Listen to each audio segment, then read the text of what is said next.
Hello everybody, in today's lecture we are going to study the transportation problem, which is an important topic in the operation research or the optimization techniques. Okay, so what is the aim? The aim of studying of transportation problem is to minimize the transportation cost. As we know, we always have to transfer goods from one point to another point, so we always try to minimize the transportation cost. So the place from where the goods has to be transferred is called as a source. Okay, the source could be a factory or a shop, and the point where the goods has to be shifted is called as the distributor. Distributor could be a warehouse or the customer, or we can say that this is the point where the goods has to be received. Okay, so for solving of a transportation problem, we will generate a matrix like this. Okay, so this is called as the representation of a transportation problem. Okay, you will see that this side we are marking the suppliers. Okay, they could be the factories, or we can represent them by F1, that is factory 1, factory 2, and similarly if number of factories are there, we can represent that by FM number.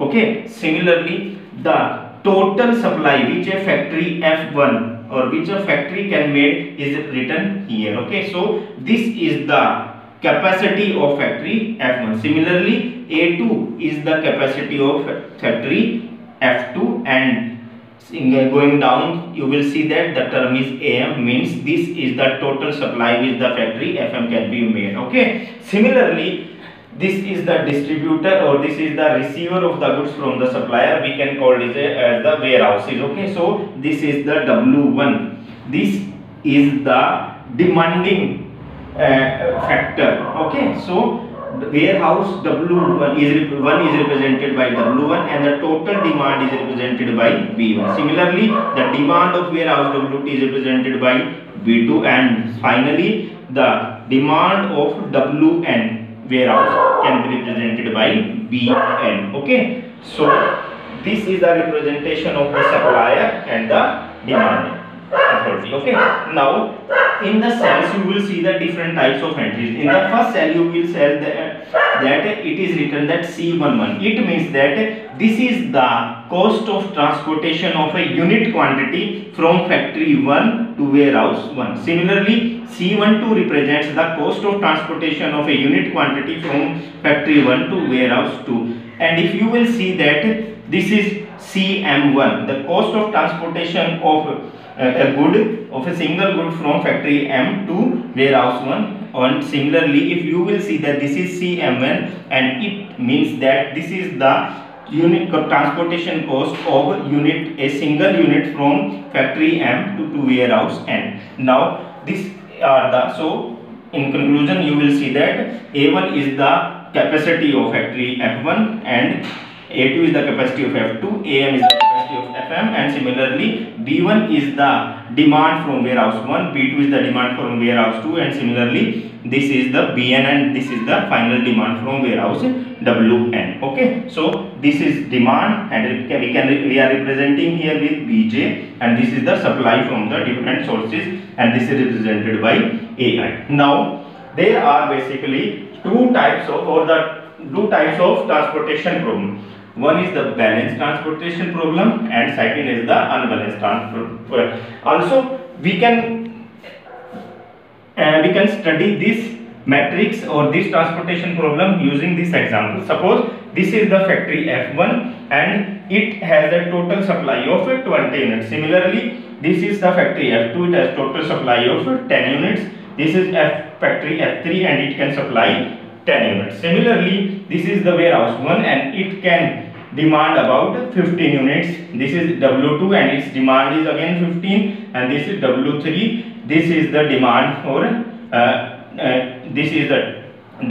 the warehouse 3. So this is the example for making understanding of this type of matrix. Okay, so this is the representation of a transportation problem. Now you will see that this is the 5. So what is 5? As we have explained earlier, this is the unit cost for transportation of goods from factory 1 to warehouse W1. In this case there are 3 suppliers and 3 demanding authorities. Similarly, this is what unit cost of a transfer of goods from factory F2 to W3, and this is again what?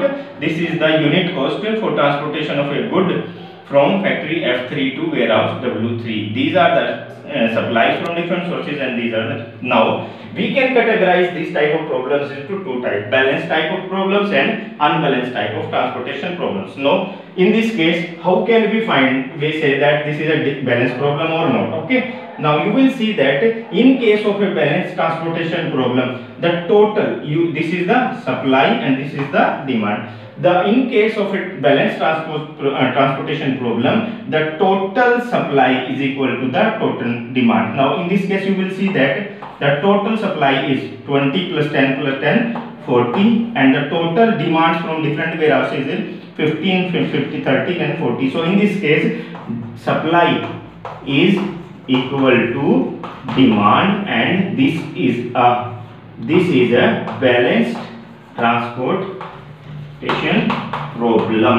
This is a balanced transportation problem. Now all the problems which are having demand for different warehouses equal to the supply from different factories, then that can be called as a balanced transportation problem. Now if the supply is not equal to demand, now if there is a change, suppose this quantity has become 5, so now you will see that the supply is 35, this is 35, and the demand is only again 40, so supply is not equal to demand. So this is called a unbalanced transportation problem. So how can we differentiate balanced and unbalanced transportation problem? If the supply is equal to the demand, that is a balanced transportation problem, and if the supply is not equal to the demand, then this is called as unbalanced type of transportation problem. Now again, the unbalanced type of transportation problem can be of two types. First one is the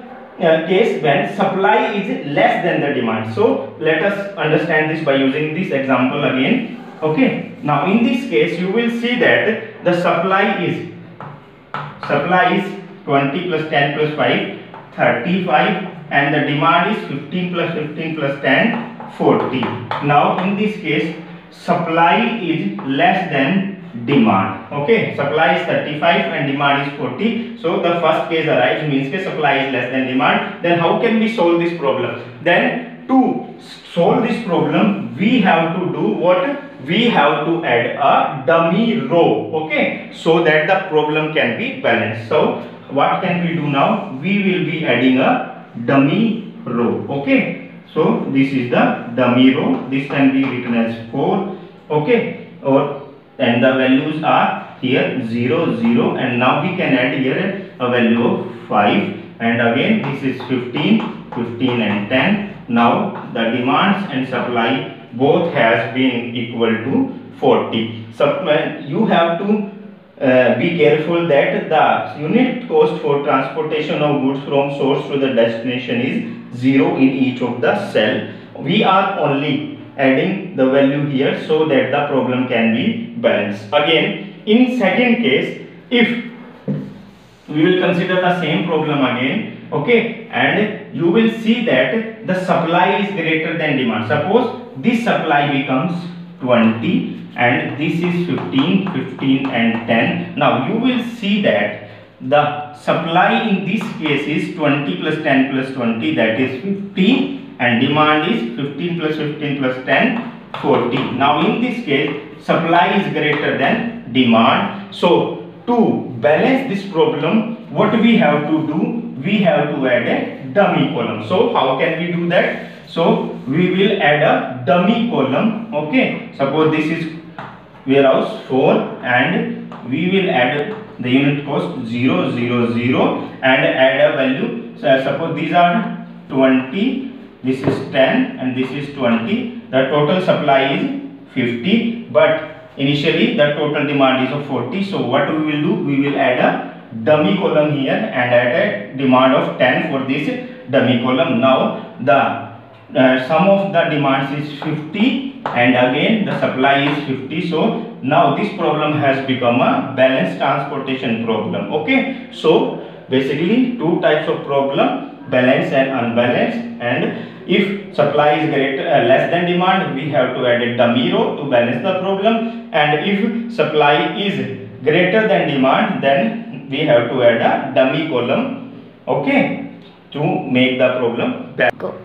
Now what is the procedure to solve the transportation problem? Okay, initially basically there are two steps. First step we will find the initial basic feasible solution, and after that we will find the optimal solution. Okay, so there are 5 different methods for finding an initial basic feasible solution. First one is the northwest corner rule or NWCR method. Similarly, the second is the lowest cost entry method, or it is called as the matrix minima method. Third one is the row minima method. Fourth one is the column minima method, and fifth one is the Vogel's approximation method. And you will see that if you will use all 5 methods for a single question, you will find that the minimum cost achieved will be always from the Vogel's approximation method. So this is the most important method for finding an initial basic feasible solution. Okay, now after finding the initial basic feasible solution or minimum cost using these methods, we will check the